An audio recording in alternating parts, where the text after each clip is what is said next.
Oh my God. Like my heart. That was insane. That was insane. I know. Uh, Actually, never mind. I was going to say I know most people don't want to hear this, but honestly, I think a lot of Bears going to be saying this.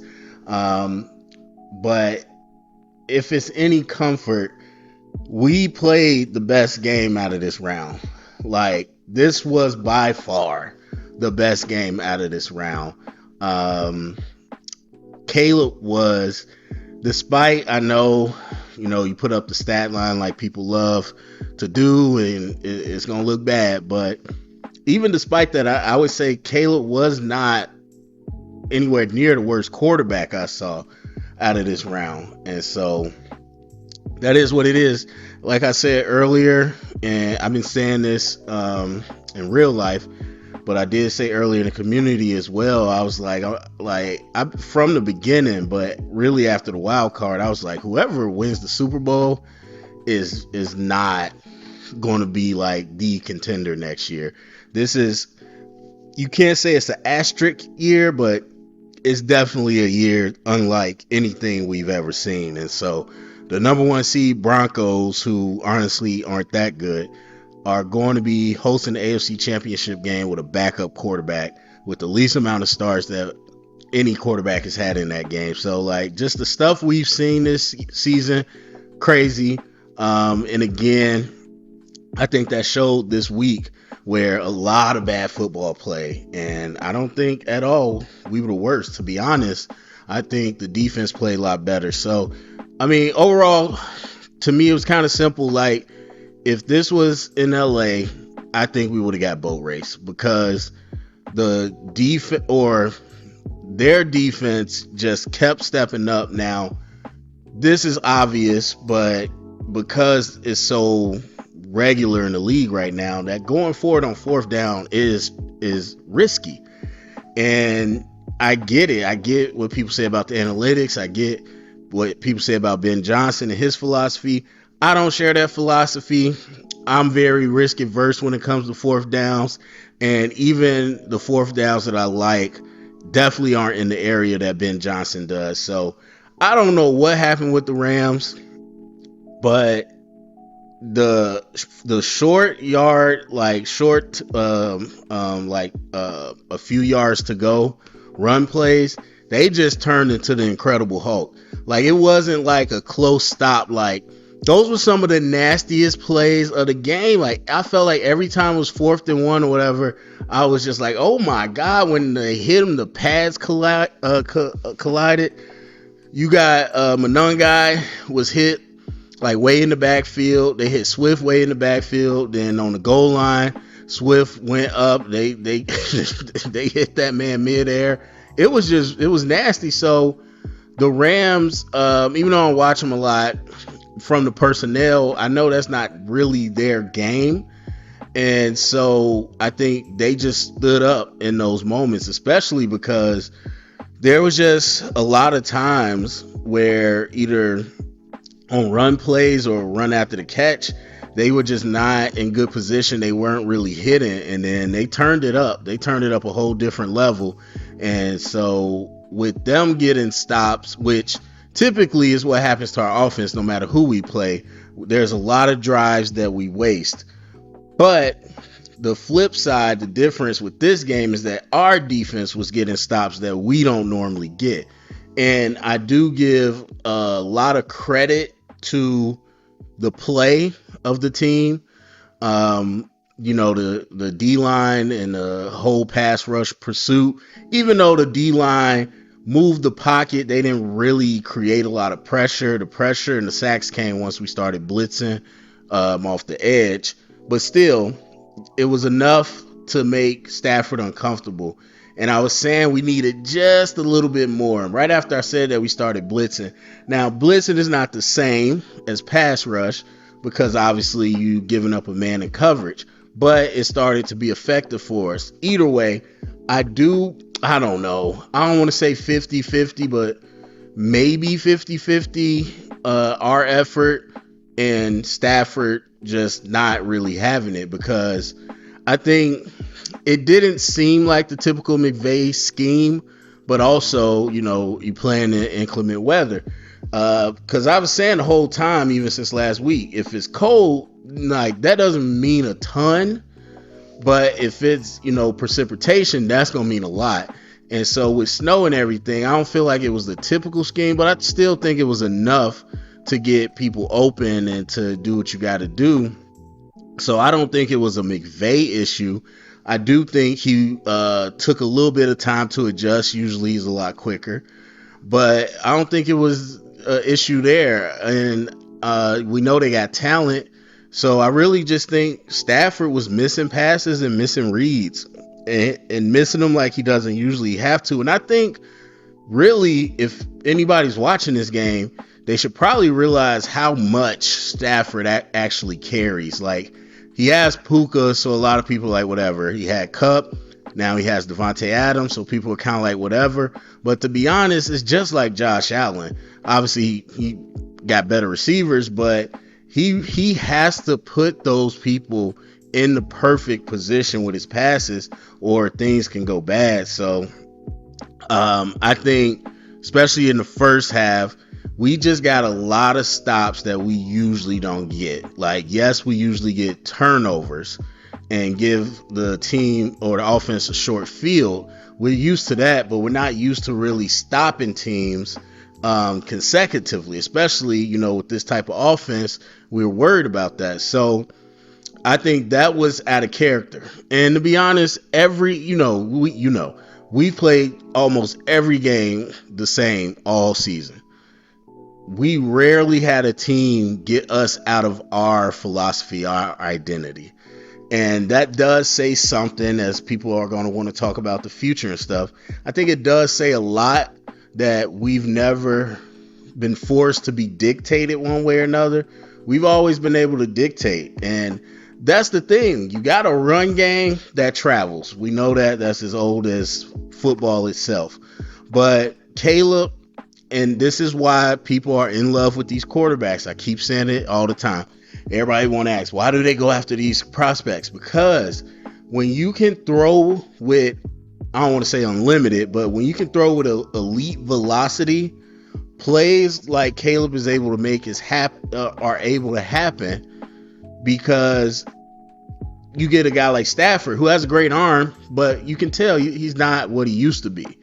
And we seen Aaron Rodgers and, Peyton Manning. We seen all these guys decline with the arm strength. And when that happens, you just are limited to a lot of what you can do. Because I keep telling you, football is a game of seconds and inches. So it's all about timing. And when you have that type of velocity, you got more time to do things than other teams, or you can do more in a shorter amount of time than other quarterbacks. The second thing is Caleb is mobile. So, and obviously you don't see the all 22, but if you see it from his vision, the linebackers are constantly in a bind, and safeties. They're constantly stuck between the run pass dilemma, because they know Caleb can take off.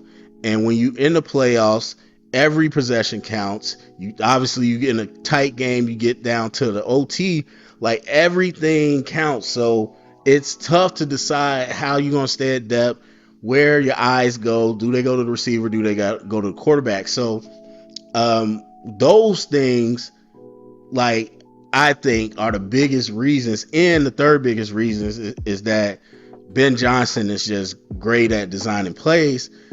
That those are the three reasons that every game we're able to do exactly what we do every game.